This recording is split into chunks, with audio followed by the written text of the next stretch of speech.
学問のテーマパークの楽しみ方です。それではよろしくお願いいたします。はい、宮下です。どうぞよろしくお願いします。ではスライドをお願いします。皆さんまずはご入学おめでとうございます。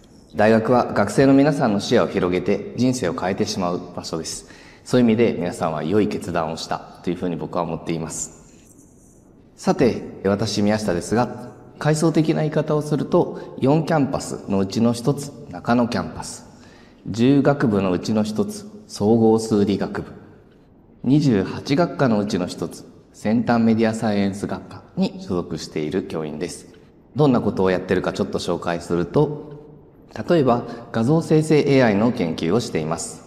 画像の一部だけを変えたり、ふさふさ度合いをスライダー操作で微調整できたり、人間の意図に沿った表現ができる AI を目指しています。他にも VR 空間を歩きながら使えるインターフェースとか、新しい音楽を開拓するための新しい音楽制作ツールも作っています。また視聴覚に加えて香りを出すコンピューターを作ったり、画面に触れると味が出るテレビも開発しています。これ昨日テレビで紹介されていましたね。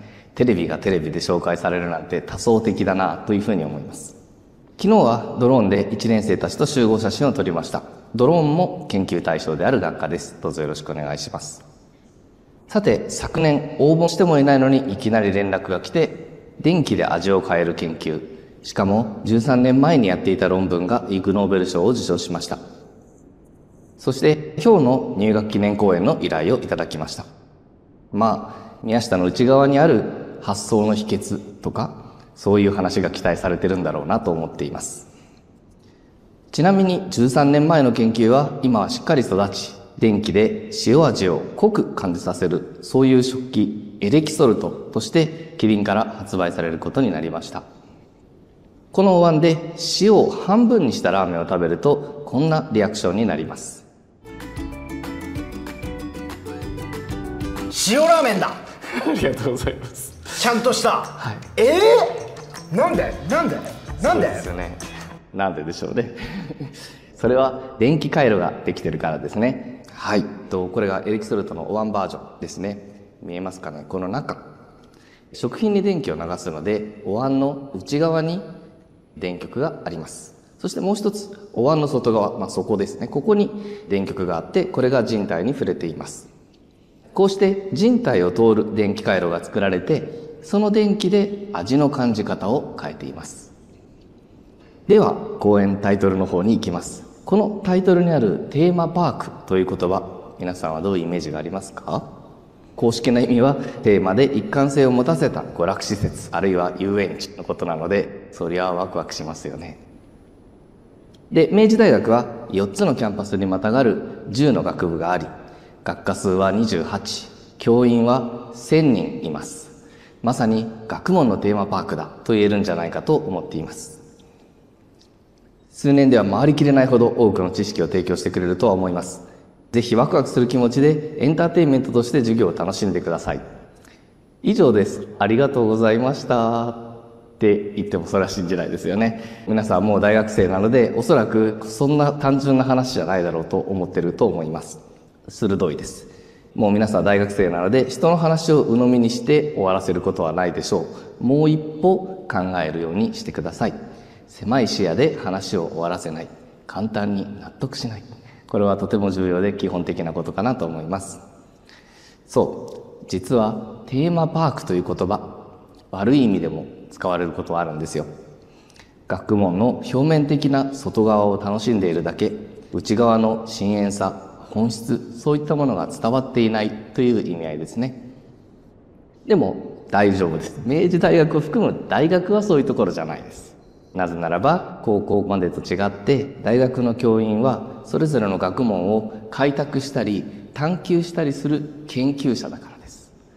学問の深遠さや本質に触れることは当然できます。ぜひついてきてくれればなと思っています。大学生らしくなってきましたね。このように物事にはいろんな面があります。いろんな面が見えてくるようになればより賢くなれるというふうに思っています。ではお待たせしました。イグ・ノーベル賞受賞者からの発想術らしきものとして視座の転換という基本技を教えようと思います。要は物事をどこから見るか、立ち位置を変えるということです。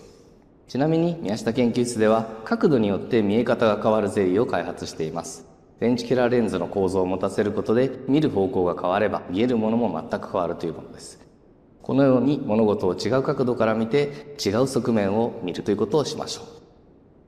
ということで超楽しみにしていた実験タイムがやってきました。皆さん指を1本出してください。すごいちゃんとやってる、みんないい子ですね。そこは素直でいいよ。やってほしいのは眼球を右からそっと押してください。強く押しすぎたら網膜剥離しちゃうからダメよ。そっとね。そうするとさ、右から押した場合には左側、左から押したら今度は右側、逆の方向になんかこういう光見えません？いや、この光景が面白くてね、ちょっと後方から皆さんこっち向きで撮った方がいいと思いますよ。まあ後でまたやってください。体育祭の授業中にやっちゃダメだよ。で、なんでこういうふうに上下左右が反転して感じられるかというクイズをします。わかる人いますか？結構簡単な答えです。眼球の内側はカメラみたいな構造をしているから。ではカメラさん、僕のカメラを映してください。はい、カメラでカメラを映してまた多層的な展開となっています。すごい、僕の顔逆さまに映ってる。で、僕は今親指を光る技術を使ってるんですが、上下あべこべでしょ、左右あべこべでしょ。こういう風な映り方をします。要はレンズがあってスクリーンがあって像が映る。この場合に上からの光は下に到達し、下からの光は上に到達する。こういったことが起こっているので、上下左右すべてひっくり返るという感じですね。はい、知ってたね。でもこの実験でもう一つ気づいてほしいことがあります。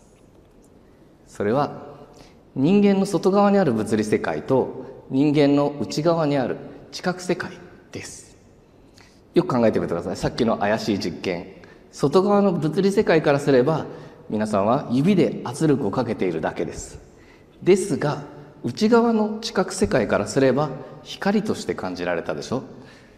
ちょっと面白いことだなと思います。そういう視座に立って発想を膨らませてみましょう。例えばたくさんの指で押したら文字ぐらい表示できそうな気しません？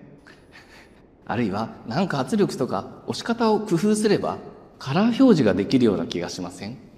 あるいは圧力刺激じゃなくって電気刺激とか他の可能性もあるような気がしません？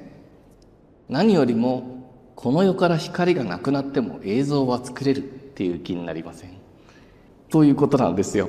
つまり物理世界では一見不可能なこと、それを可能にできる発想がこの知覚世界にはあります。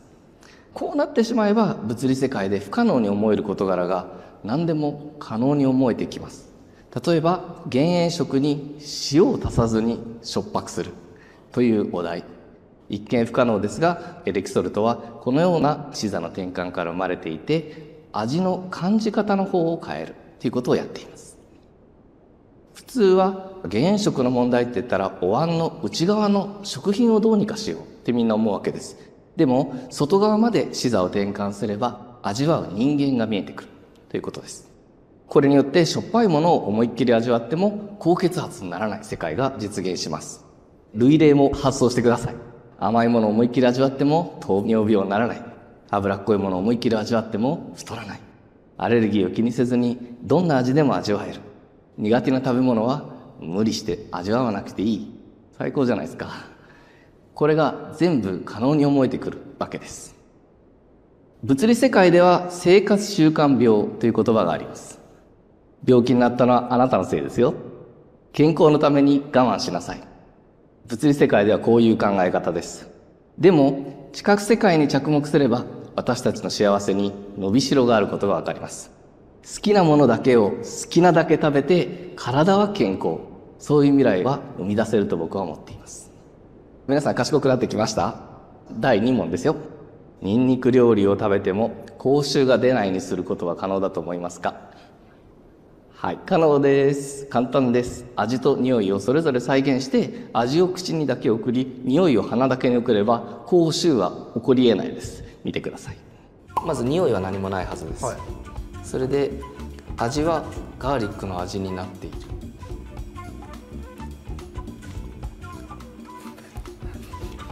味してる。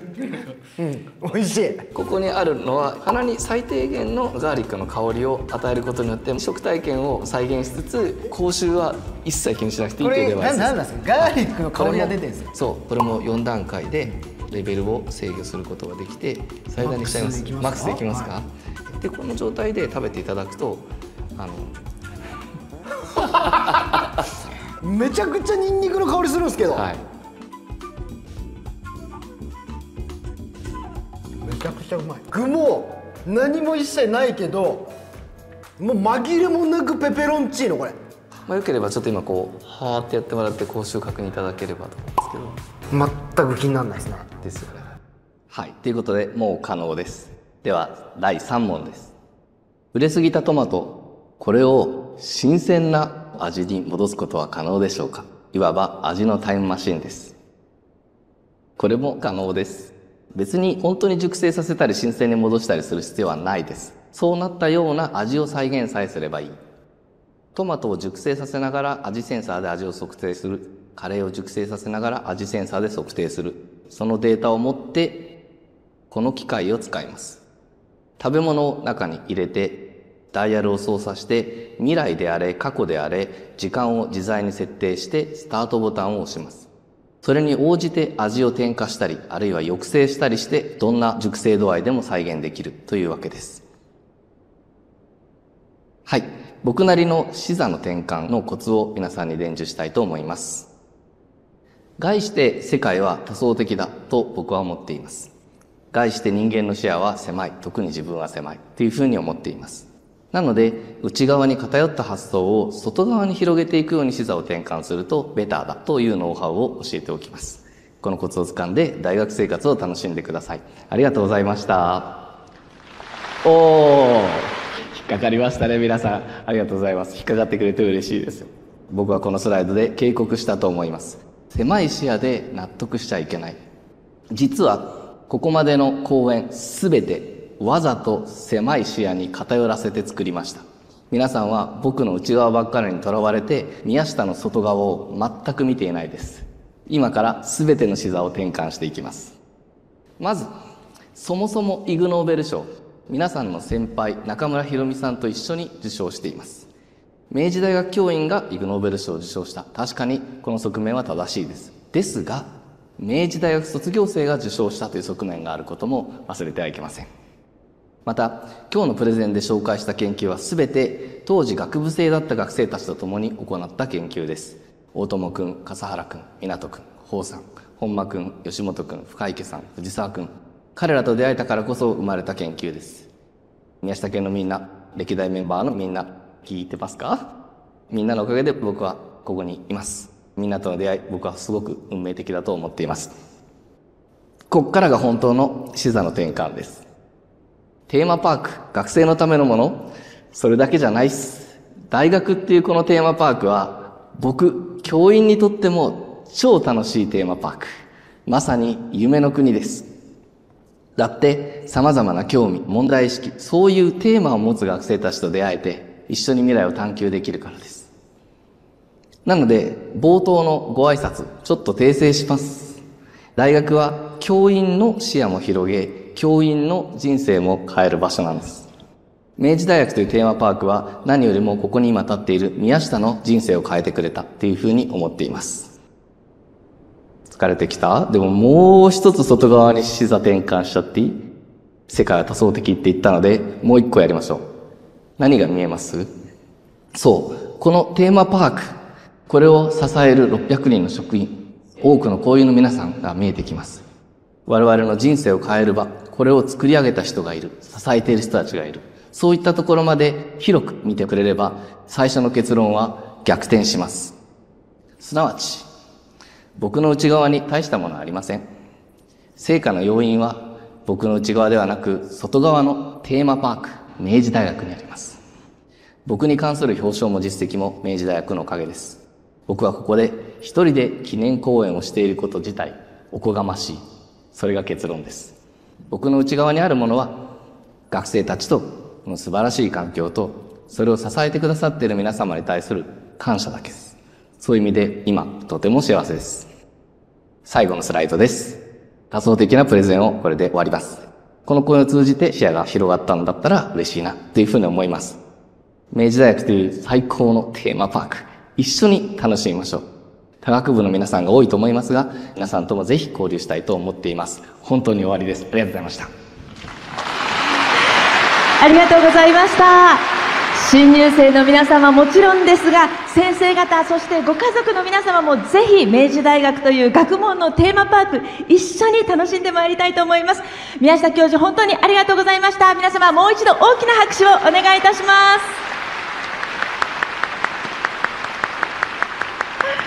ありがとうございました。